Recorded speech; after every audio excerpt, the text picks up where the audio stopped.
Welcome back to Forever United TV, everybody. Another FUTV live stream, 8 o'clock in the morning, bringing you all of your up-to-date Manchester United transfer news and gossip going around the football club. There is plenty again on this Monday morning. Obviously, this weekend the transfer window opened. We announced Matheus Cunha yesterday.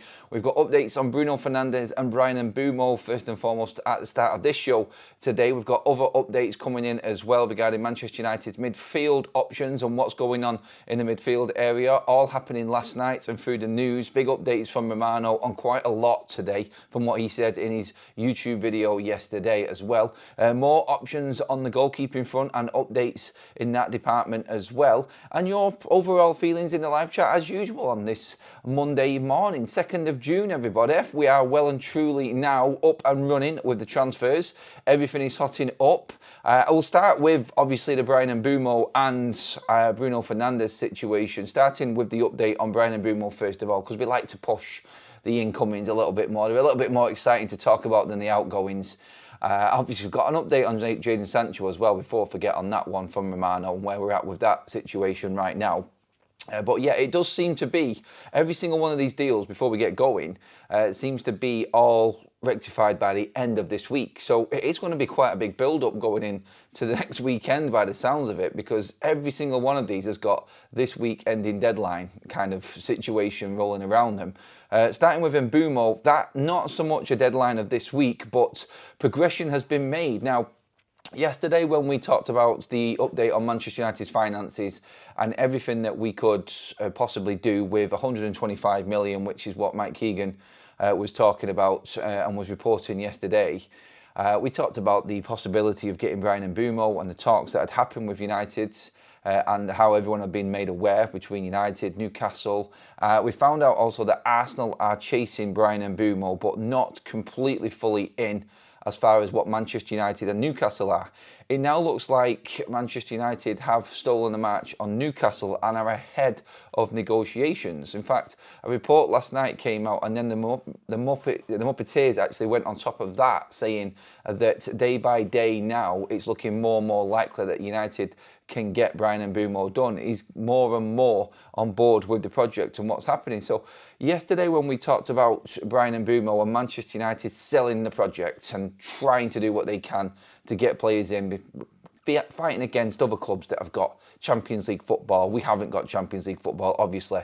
But MBEUMO now, according to the reports, is getting closer and closer to not so much agreeing yet, but the deal looks more and more likely as the days go on. United now in full communication with MBEUMO and his representatives. He is obviously aware of Manchester United's situation, what they're offering. I think we're at a stage now with MBEUMO, by the sounds of it, where we're looking like contracts are possibly on the table. It's going to be something very, very similar to what Matheus Cunha. You couldn't get two players more alike, obviously characteristic-wise and temperament different in all them departments, but the same age, the same position near enough, the same stats, the same Premier League experience pretty much as well. You couldn't get two deals that were so similar, except MBEUMO is going to cost Manchester United somewhere near another £10 million cheaper than what Matheus Cunha is going to cost. The beauty of MBEUMO obviously is because he has got 1 year left. He will leave this summer. Thomas Frank has said he's expecting him to leave this summer, but somebody is going to have to come in with the right bid for MBEUMO. And I think right now what we're looking at is a situation developing where Manchester United have made him their top target. It does look like, where we were talking before about the number 9 being the next thing for United, it looks like with waiting around for certain decisions from strikers like Victor Gyökeres, United have now put all of their eggs firmly in the MBEUMO basket. This is just how I'm gauging it right now from what's been said and the reports that are going out. MBEUMO looks like he is now the next one in line for Manchester United, and it looks like the 10s are going to be possibly sorted before we even get a number 9 in. Not taking away the fact and the importance of the number 9, and that is still obviously right up there on Manchester United's priority list, going off everything that's happening now. But still, MBEUMO now going to the top of Manchester United's wish list and priority list in terms of getting this deal over the line. I think if you've got Arsenal and you've got Newcastle both chasing him, both got Champions League football, then I think United need to move fast again, it keeps, and it does look like the financial situation right now with this financial year going into of this opening of this new transfer window from yesterday. And this first couple of weeks, so for some reason, it seems that Manchester United have been preparing for this month of June more than what we have been doing the July 1st transfer window going forward. We're not getting much movement from Arsenal or Newcastle at all yet. Or look, we can hear things and we can start to sort of put things together and look at certain reports about their plans and what's going on. But it doesn't look like Newcastle or Arsenal are moving because of the financial restraints. Now, Arsenal's year was a big one in terms of spend, and they may have maxed out. Obviously not competing in the Club World Cup, which takes them out of the situation. Manchester United, I think the story with us and why we can do it is because of the cuts that have been made and what's been saved. Obviously, we've got and are banking on the deal for Alvaro Fernandez and possibly Jadon Sancho, who we'll talk about in a minute, coming through as well. But also Manchester United getting this deal in place with Wolves because of Matheus Cunha's pure determination to get to Manchester United. And this is the only way that United got this deal done. Where it looks like we had maybe a little bit more wiggle room with getting players in June. I think the Cunha deal was basically down to Manchester United knowing that he wanted them and Liam Delap obviously being so cheap. I don't think it was going to be paying for Cunha looking at everything now, because I'm thinking, like, where are United getting this money from? I just mentioned the cuts there and everything that United got together to try and get this Matheus Cunha deal done. But the latest reports on Cunha, which we brought a few days ago regarding the structure of the deal, where maybe they want to register him on the 1st of July, but because they knew Cunha was in and wanted to come to United, they were able to negotiate the deal and get it done quickly. I think this was the big push to make a statement for United, like I said yesterday, to set up other signings coming in. And that's where MBEUMO comes in off the top of that, because MBEUMO's seen that Cunha's signed. I said it yesterday, I'll say it again, I think this is another push from United. So negotiations for a player will be what they are. They will talk to Bryan MBEUMO. They will see what he wants, personal terms wise. We'll offer the project to him. The project is now including Matheus Cunha, and that's a big pull, like we said yesterday. And I think this is where United are going with it now. Get one man in, get this done, make it look like Manchester United are really moving forward, get off to a good start, and then start to work on everything else. I think Bryan MBEUMO for Manchester United is probably affordable with what money we were going to be spending on Liam Delap. I can only guess at that, but the money that David Ornstein said wasn't a problem in terms of selling players first, i.e. we don't need to sell players before we bring other players in. I think it was easy for Liam Delap, and I think that contract and that situation was one that they wanted to wrap up quickly and thought it was simple enough with the price of the buyout or the sell-on after the relegation clause kicked in for Delap. So I feel like that being a cheap deal, the money was there for that. But then looking at Bryan MBEUMO being a little bit more expensive, I think United are probably just going to have to be a bit clever with this. Maybe they have to push the boat out a little bit just because they've got Arsenal and Newcastle on their tails and they're in a miles better position than Manchester United are. But from what the Muppeteers said, on top of that other report regarding Bryan MBEUMO now being more and more on board with Manchester United's projects, and as the days go forward, as the days goes by, it's looking more and more confident from United's side that they can bring Bryan MBEUMO in. Now, I like the sounds of this. I love the sounds of getting Bryan MBEUMO in on top of Matheus Cunha. And honestly, this is I don't want to big this up. I'm going to give you guys a chance to tell me your piece in the comment section in a moment, but this is a big statement. And at the moment, United are right up there in terms of power plays within this transfer window. If we get MBEUMO done on top of Matheus Cunha, it is a massive statement from the football club, an absolutely huge statement. So again, this is the importance, I think, and this is United's play, trying to get deals in and over the line, and that for me shows proactive forward thinking and then makes it look even better and more appealing for other players. And I think MBEUMO, in this latest report that's come out last night and looking at that this morning, is like Cunha's signed. Whoa, like it does work. It does. If you see a better player signing, then there is obviously something happening there, and it gets you more attracted to that, the prospect of moving there yourself. So I think this is where we're at.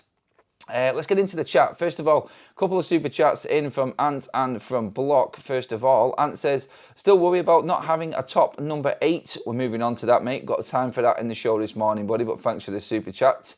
My missus got debited £37.50 for her membership renewal. Cost £20 last year. That's an 87% increase to allow her to apply for tickets. Not happy. In terms of where United find their money, I think Block has just told us there another avenue that they're going to use. I haven't even thought about the membership scheme at United. Season tickets are one thing. Membership scheme, that is that is a great point from Block there, because them renewals are now coming in, and what you have to do as a member, you have to pay a fee at the start of the season to then apply for tickets throughout the season. So maybe there has been a big push in terms of upping them prices. I haven't heard anything on that. And it's a great comment there from Block bringing that up, because that could be interesting. United have thousands of members that apply for tickets week in, week out, but they do have to pay a monthly fee on top of a sign-up fee. And I'm guessing it's the start of the season fee now as well. And that has gone up. So if you imagine quite a few thousand of them getting an 87% rise, like Block just said there's a lot more money coming into United. And again, they're going to have to do something with this money, because ripping the fans off, like Block just said there, that's not going to go down well if they don't make this transfer window happen. They're going to have to really make a statement. That's gone under the radar, and that's a little bit snide from Manchester United, because I haven't heard anything about that. I mean, I'm not a member, so I might not have had any correspondence from the club regarding that, but still, I think that is a little bit below the belt. And thanks for the super chat and letting us know about that, mate. It is a numbers game with Manchester United. It really is. Let's get a few more comments in on this. Hello everyone. MBEUMO replaces Sancho. Cunha replaces Garnacho. After MBEUMO and a striker, then we will see which midfielders United want. I said this before. I think Manchester United's forward line is paramount, is the priority. The 10s and the 9 will come before any other deal happens. We have to just wait it out. And sadly, I like the news about Ederson possibly being on the radar for Liverpool. Liverpool have had 2 bids rejected for Florian Wirtz now. And that is dragging out a little bit. So the longer that drags out, the better it is for us, because obviously if Liverpool get their deals in place and get done and then have a chance to go in for Ederson, they could steal it in front of us. Maybe Ederson is all about Champions League football and not even on Manchester United's radar anymore, because he has made it clear he wants Champions League football. I don't know, I'm guessing at that one, but there is a link with him going to the Saudi Pro League. So if he's open to going to the Saudi Pro League, he's not really bothered about Champions League football, is how I look at it. And there is still a chance that he could come, but it's not even anywhere near the priority right now for United. It is full on the 10 and the 9 on top of Matheus Cunha. That's where all the reports are at the moment, so don't expect any movement in midfield or any other position until United have nailed down them 3 signings, which I'm going to be honest, I'm excited about, because I'm happy that United have got a real plan. Like, we've all got our own ideas about what we think United really need, but the fact that they've gone hell-bent in on making this their priority, it actually does give you the confidence that they have got something planned and they have got a vision of how they want this transfer window to pan out. So I've not got too much of an issue with that. Like, it surprises me, it does. Like, I didn't expect it to be all on that, but still, you've got to be confident as a United fan, if that is the case, that we have actually got something in motion here. And we are looking to move quite quickly. Honestly, if we've got Matheus Cunha in and we've got Bryan Mbeumo in before July 1st, that will be miraculous. That would be absolutely statement-setting, brilliant opening to a transfer window for Manchester United. That was something I could never see happening going into this summer. I would never have thought that we'd have been able to make 2 significant signings like that before we got to the actual original transfer window date opening on July 1st. Not a chance, but I'm all over it. I like it. Right. Why is my keypad not working there? Right, sorry. For some reason, mate, it's not letting me like your super chat there, buddy. But I'm just going to read it out anyway, mates. Thank you. Now it's done it. Yes, I am a member too. The price has gone up for me to get tickets.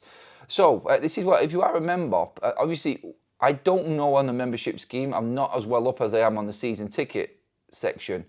Do you pay the fee at the start of the season and then have to pay for, obviously, the tickets? Have the ticket prices gone up as well as that opening fee, or will we not even know yet because the season started? Has there been any communication to members? If you want to let me know in the chat, that the prices for the match tickets have gone up, as well as that initial work, as well as that initial fee that's just been charged that Ray and Block are both talking about now. If you are a member, do let me know on that one as well. Apparently, Wirtz has done a U-turn and wants Bayern now. I can't see that happening from the report I read out. I did a big piece on that on Football Talks on Florian Wirtz. On the road to 100k this year. Keep going, buddy. Thank you, Block. We are making it. We want 90k subscribers before the season starts. That's our next target. We're already on the road and you are making it happen, everybody. So please hit that subscribe button if you haven't already. Give this video a like. We are actually already well over 200 live likes, which is absolutely mental. Slim says, I find it so frustrating that we listen to the manager and the board and then make up our own version. The window opened yesterday. Let's see what happens. Look, I don't know if you're going to go at me there or other people there, Slim. I don't think it's at me, but I've said the same thing pretty much. I've seen other people talking about Manchester United being slow in this transfer window. I'm sorry, it's anything but slow. It's the most proactive I've ever seen Manchester United in a transfer window. To get Cunha done, like we said yesterday, and now be looking at progressing with MBEUMO, with not having Champions League football, you put everything into the equation here. Not having Champions League football off the back of our worst season ever, looking like an absolute shambles right now. Cunha done and progressing with MBEUMO. I'm sorry, you are really clutching at it if you're thinking that this is a negative window or negative summer so far. We finished the season the way we did. It wasn't great. It really wasn't. We've seen some prospects come through and seen a little bit of quality on tour in Chido, Heavens cementing his place. Honestly, like recruitment-wise, I don't see the big issue with what people have got.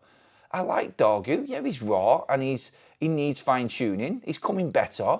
I love Heaven for 1.5 million. I love Chido for 1 million. I haven't really got that much of an issue with recruitment. This summer, I think, is bigger than ever because of what I've just said in terms of what United finished with last season, how bad the club is at the moment. But also important in this summer is, whereas I did like the signings last summer, I did think that we neglected the area of the pitch where we needed more investment. We overcooked the defence last season, but then again, looking at the injuries that we had this season, it was probably right to have so many defenders in. But we didn't really look into the forward line enough, I didn't think, last summer's window. And for United to come out and act the way they have done now, at the start of this one, in giving Matheus Cunha Marcus Rashford's number 10 shirt and just saying, Rashford, bye. That's a statement on its own. The quality of Cunha's a statement.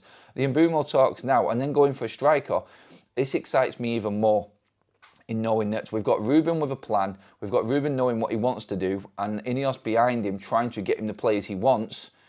I just feel like this gives me a little bit more encouragement than a lot more encouragement actually than I've had before in windows. So again, I'm not like, if people have got a problem with this transfer window so far, then I honestly question what you're actually looking at. I do, like, give it time. Like, obviously come back and say, like, if we're getting into, like I said before, August and things haven't moved on much from this position, then yeah, let's start piling in and start really criticising. But let's just give it the time necessary.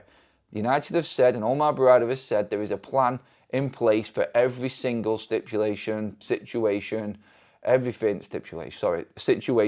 and possible ending to that season that we've just had, and we're ready to go. Now we've got to implement it. So let's see if they can cook it, and let's see if we can actually get what we need this summer. It is clearly positive signs though so far. Nuke says, if I created the most chances in Europe season on season, I wouldn't be going to Saudi in my prime 10 months before a World Cup squad, and not a second would I. Bruno won't either. Honestly, mate, I'm just on Bruno right now. In terms of a World Cup squad, Ronaldo gets in every single time, so the Saudi Pro League doesn't matter. Cancelo plays in the Saudi Pro League. He gets into the Portugal squad every single time as well. That's not a problem. Bruno Fernandes in his prime. Yeah, you could argue that point. You could argue the numbers.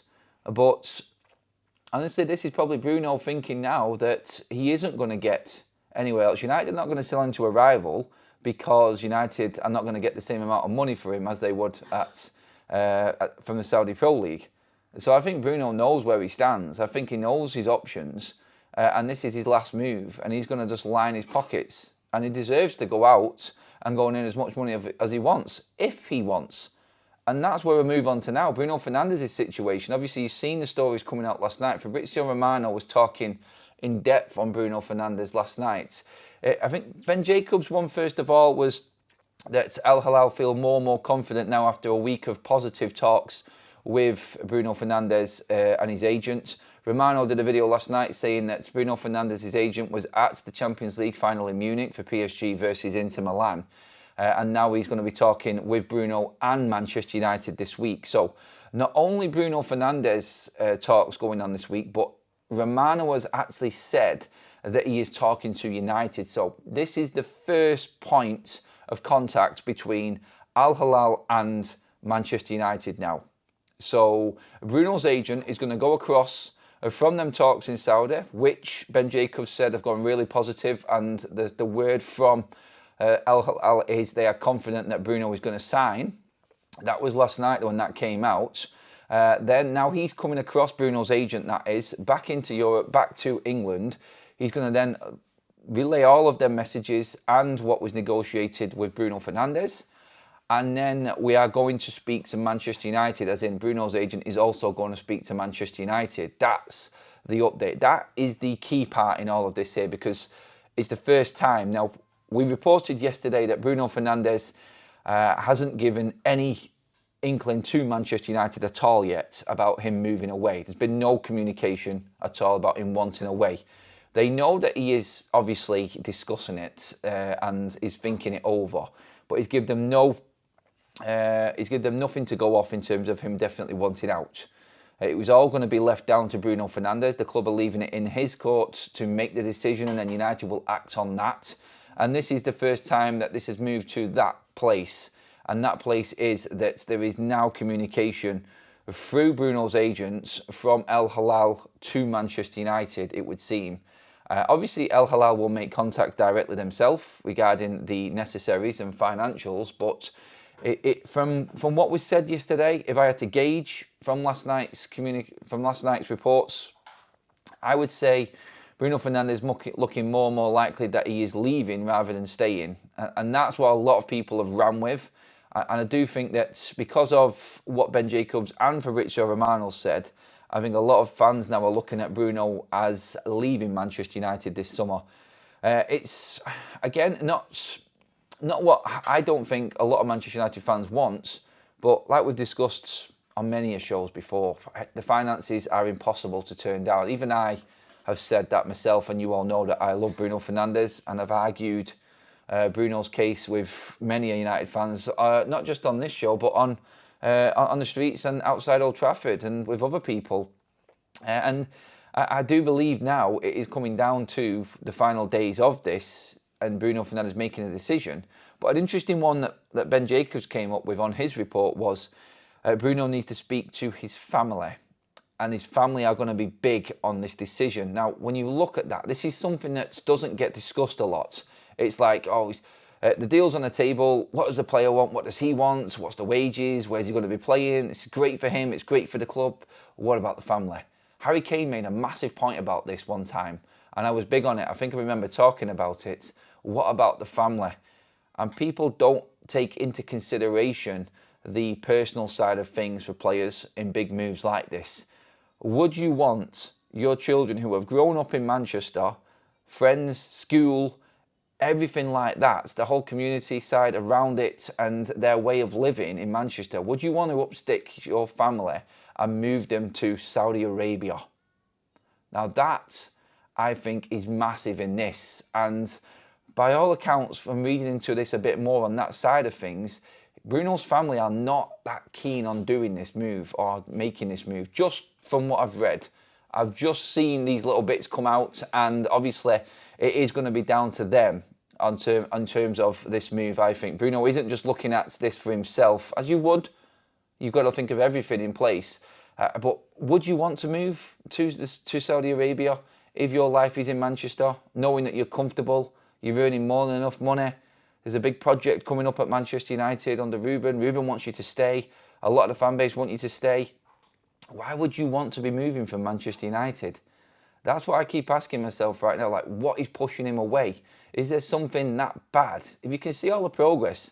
And Bruno Fernandes last night on social media welcoming Matheus Cunha to Manchester United gets you thinking again, like, if Bruno is seeing this sort of move happen, and again, I think this is why Manchester United have moved to get Cunha in quickly, not just for the signings that they could bring in, like MBEUMO, and making it look like United are really progressing in the market and looking like they're going somewhere. But I think this is probably a move as well, like to prove to Bruno Fernandes, look, this is what's happening this summer. We're bringing this type of player into Manchester United. This is what you're going to be playing with. Don't go. I think this is a push from Ruben Amorim to get Cunha in and get it done quickly, because like everybody knows what type of character Matheus Cunha is. And I think this is Manchester United doing their bit and making sure that Bruno is very, very clear about what is going on at Manchester United. I think it is for new signings, and I think it is for the likes of Bruno. But we'll come into the comment section now on that. That was the update on Bruno Fernandes that came in late last night. And you could take it a couple of ways there, really. I think the report on the family side of things makes me feel like Bruno is probably thinking of staying. But then from what was said with the positive talks, and Bruno putting his demands across to Al Hilal and them agreeing to them, it makes me think that he's going. I honestly, I can't decide. I think I'm about 60-40 Bruno leaving at the moment is where I'm at. I don't think it's cut and dry either way. That's how I see it anyway. Let's get into the comments and let me know what you think on this. Like, is the family side of things important for you? Do you think that Bruno, from what you heard last night, is leaving Manchester United? Imagine Cunha and MBEUMO and ENQUIRIES together would be magical, says Nick with his super chat. Sorry, mate, my mouse for some reason is not allowing me to like the super chat. But I can see it and I've read it out, and thank you, mate. I appreciate that. Let's see what else we've got in here. Al Hilal Stadium is only a short camel ride from Saudi International Airport. Sell Bruno for the Arabs to pay our debt. Not really. I think it will be invested back into the team. And like we said, like United have said they don't want to sell Bruno. So anybody who is trying to push the narrative and their own agenda against Manchester United's ownership on the Bruno side of things, you just need to read into it a little bit. And I'm not defending the ownership on this at all here, but look at what's there and look at the facts that are in front of you. United have said no. Ruben has said no. It's up to Bruno. Like, they are doing everything, and Ruben has said he's doing everything to show Bruno what is changing at Manchester United, and they want him to stay. And that's where they're at with Bruno right now. So just look at the facts that are out there rather than thinking on that negative train of the ownership just trying to salvage what money they can out of Manchester United by selling our best player. It's not that. This is all on Bruno. Bruno is the one that is discussing things with Al Hilal. Bruno is the one that is sending demands with his agent over to Saudi Arabia to discuss, to see if they can meet them. They've met all of them. And I think that right now, Bruno's probably thought, you know what? I didn't expect this to all come back the way it is. I think the pressure's mounting on Bruno right now. I think he's probably quite nervous this week over on international due to with Portugal, like thinking about what's happening. Let's not forget, you've got Ronaldo there, you've got Cancelo there on international duty. They're going to tell him that the life over there is fantastic, I'm sure, because they're living it. But then you're looking at the other players. I don't know if the quartet of PSG players in the Champions League, will Bruno look at that? Will he look at João Neves, Mendes? Will he look at Ramos? Will he look at Vitinha? All of the Portuguese players that won the Champions League with PSG, and will he think, if I go to the Saudi Pro League, I'm not going to be able to compete in the Champions League. If you stay at Man United, you're probably not going to be able to compete in the Champions League either, mate. So he's tough. He's in a real predicament right now. And I think, personally, I think Bruno Fernandes was in pure hope that Manchester United were going to get into the Champions League. I think winning the final was the big piece. There was no chance that Bruno would leave United if we were in the Champions League. And right now, I think that is why we're where we are with these discussions. And again, that's something that I keep thinking about. And it'd be interesting to see what Manchester United's plan was if we did make the Champions League football. Yeah, 60-40, Bruno leaves. That's where after today, this morning, reading what I did last night and talking to you guys about it this morning, that's where I'm at with Bruno. I just think it's probably just about pushing towards leaving more than anything else. Let's see some more comments. I'll keep arguing that Bruno's numbers in the Premier League are not good versus established Prem sides. 11 of 19 goals/assists are versus sides. Them 3 are pens. Honestly, we won't miss him. He's got 5 goals and assists versus Prem sides. We will miss him, Carl, and I'll argue with you against you every single time on that, and you know why. Because it's not just about the big sides, it's about the bread and butter. Manchester United's season was getting beaten by Crystal Palace, was getting beaten by West Ham twice, was getting beaten by Wolves twice. This was Manchester United's season. Forget about the top.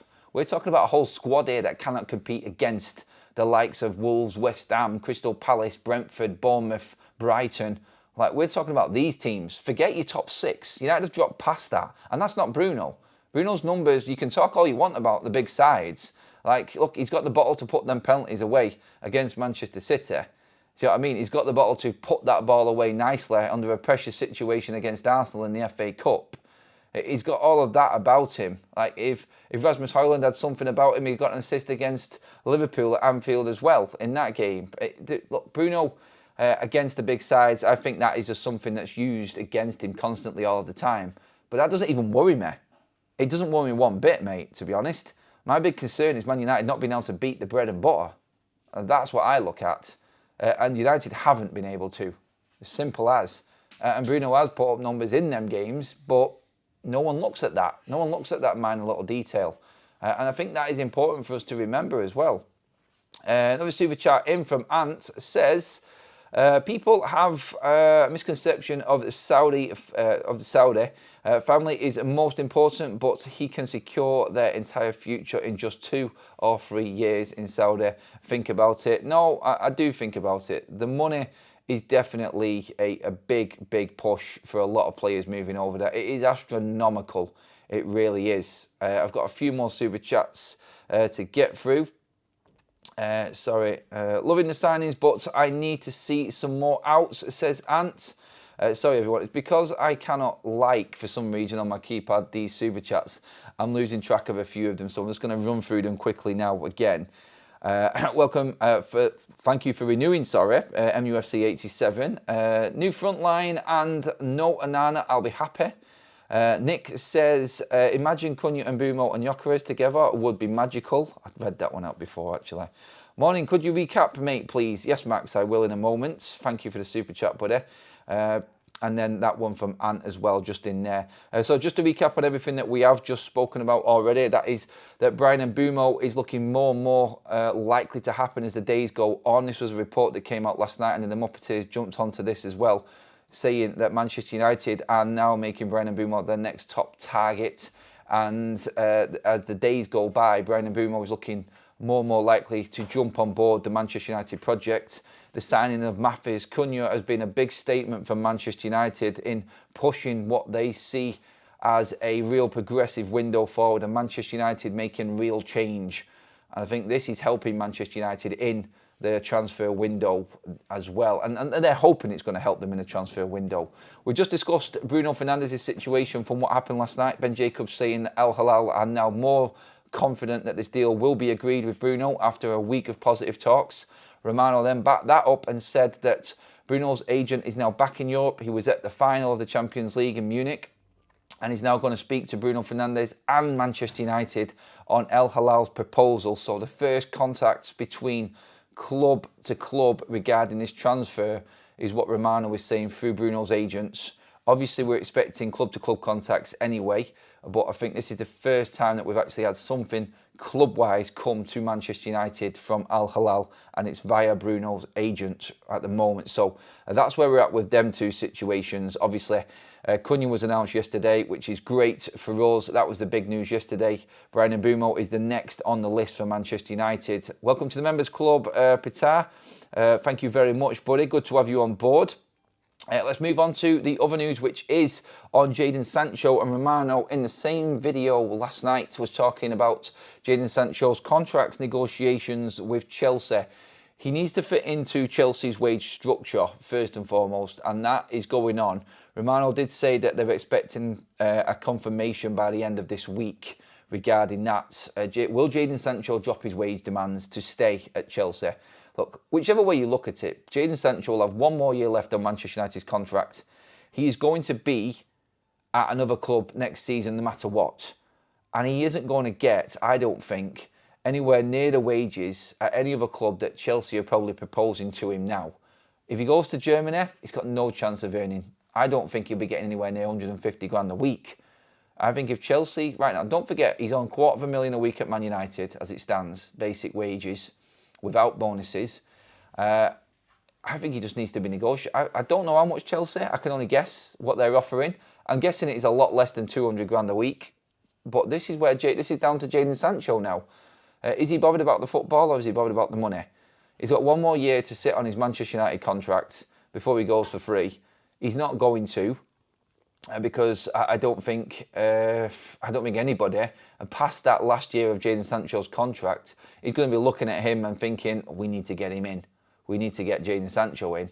I don't think that's going to happen, and his wages are probably going to go down, if anything, with other clubs looking in at it. But yet we're expecting the negotiations to be completed this week. Romano did say that if they don't agree, he will be sent back to Manchester United. Chelsea will pay the £5 million penalty, and then United will try and sell him on again to another club. That's where we're at with the Jadon Sancho situation right now. So it is basically down to him, what he wants, how much money he's willing to accept to be part of the project at Chelsea. If Sancho, and this is an interesting one that came from this as well, if Sancho comes back to Manchester United, Chelsea will look to bring in another winger, and that's where the potential of Garnacho going to Chelsea creeps into it as well. It's likely that reports have gone around last night, it's likely that if Sancho stays, Chelsea might not need to go back in for Garnacho.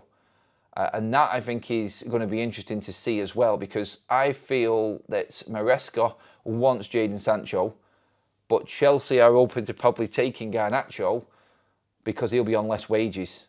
Let's not forget, Sancho, £250,000 a week at United, Garnacho, 50 grand. It's easier for Chelsea to negotiate a deal for Garnacho than it would be for Jadon Sancho because his wages are stupid. But Garnacho probably got more years on his time. He's probably a better player than Jadon Sancho. And he's going to cost them, what, about 100 grand a week wages on another 6-7 year contract that Chelsea do. That, I think, is how Chelsea would possibly be looking at this. So Jadon's going to have to come down. And by the end of this week, we'll know if he is going to be labelled that greedy. I won't swear first thing in the morning, but yeah, you know what I mean. Is he going to be labelled that greedy type of player that is there just for the money? Or is he going to think about the football, the season he's had, the good finish to the end of the season that he's had, and move to Chelsea on lesser wages? That's what we've got to look at. I think that's what we've got to wait out at the moment as well. Dwayne with a super chat. Thank you, Dwayne. Sacrifice got to be made. A club icon. In terms of Bruno, again, everyone's got their opinion on Bruno, and I think everybody understands if he goes. I don't think no one's going to be too upset if he stays, are you? Are you going to be too fussed if Bruno stays at Manchester United? I know I won't. But then again, people are thinking that Bruno Fernandes has to be sold for Manchester United to move forward and really make a statement of change. I disagree with that. I do think that Manchester United can change even with Bruno Fernandes in the side. I really do. But it's, like I said, like a lot of people are still not convinced that Bruno Fernandes is the future of Manchester United. And look, he isn't, because his contract ends in a couple of seasons. So, yeah, that's what you've got to look at. Ruben Amorim sees Matheus Cunha as playing in either of the number 10 positions or slightly further back in a more defensive role. That's a story that's come out as well from Charlotte Duckner. Duckner. And I've seen a few reports on where Manchester United are expecting to play Matheus Cunha yesterday and what they're expecting from him. I think it will be in the number 10. I think TalkSport were bringing up his running stats and his walking stats. He isn't the most active. He's sort of got that character to overcome that, and his numbers do add up. I think we need some kind of players like that. We don't just want passion merchants that are going to run up and down the pitch everywhere. We need some quality in there as well.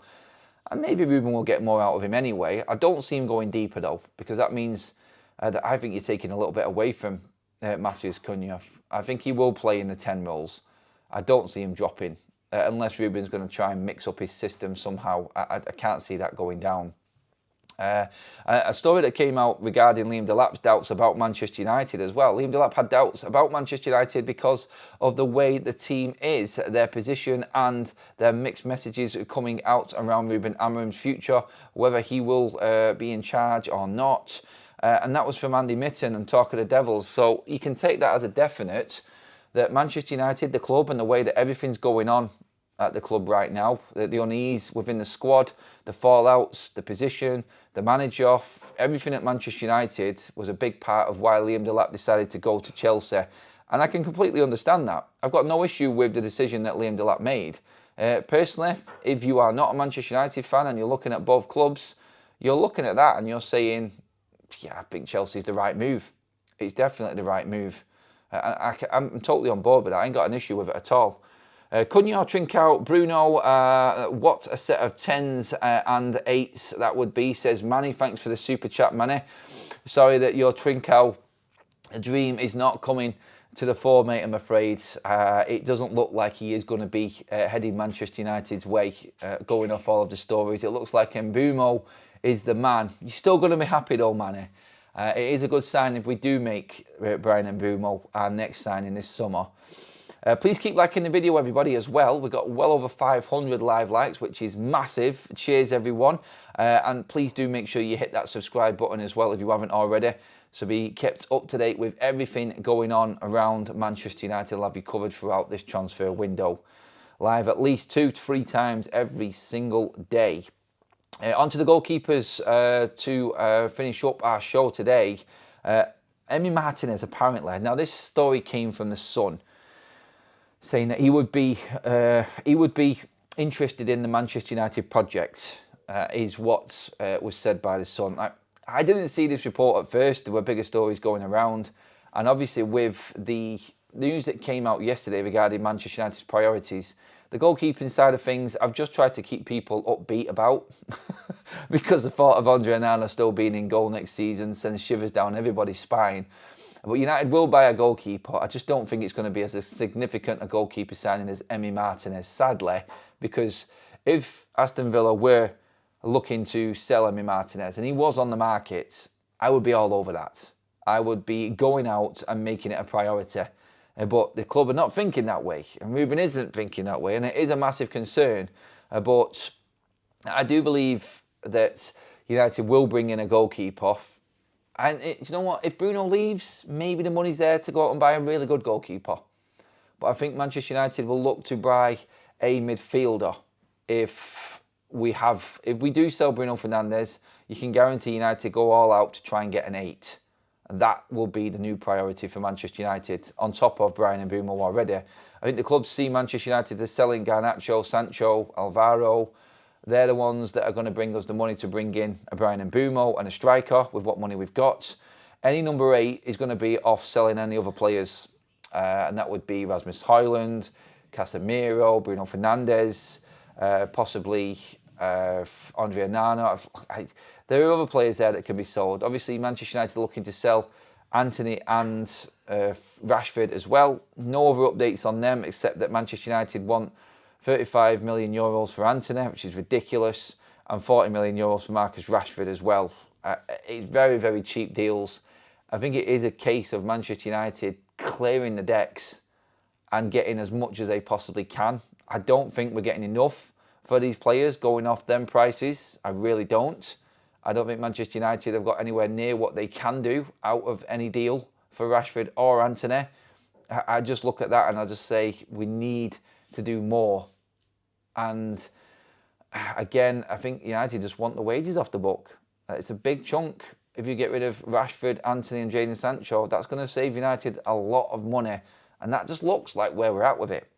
So if Bruno goes, expect a big investment in the number 8 department. If he doesn't, then don't. I think United are still looking to bring in a number 8. And obviously the stories regarding Pedro Gonçalves from Sporting are still there. And Ruben wants him in. So if United do end up selling other players at the club, if MBEUMO doesn't sign a contract, whatever develops there, the story yesterday was that they want to keep Kobbie MBEUMO and develop him into another midfielder. So that I don't see happening. I really don't. But in terms of the number 8 in purchases, I think it comes with Bruno Fernandes actually leaving Manchester United. But that is your update so far, everyone. I'm going to wrap things up there. I'm going to go get some breakfast myself now and chill out for a bit. I will keep you completely up to date throughout the day with everything that's going on with Manchester United as always. So keep tuned in. Make sure you've subscribed and hit that bell notification button. Give this video a like on the way out. That should give us over 600 live likes. Thank you so much. Massive numbers in the room this morning. Massive thank you to you all again. Drop your comments in. I'll be reading through a few of them today in and around my day here in Lanzarote. So please do comment below. If I haven't managed to get to your live chats, there's so many in there already. It's hard to get through to everyone. Thank you, mods, for handling that chat expertly again, as you always do. Thank you to all the super chats, new members. Welcome anyone who is just subscribed to the channel as well. Have a fantastic day. Stay tuned and I'll have you fully updated throughout.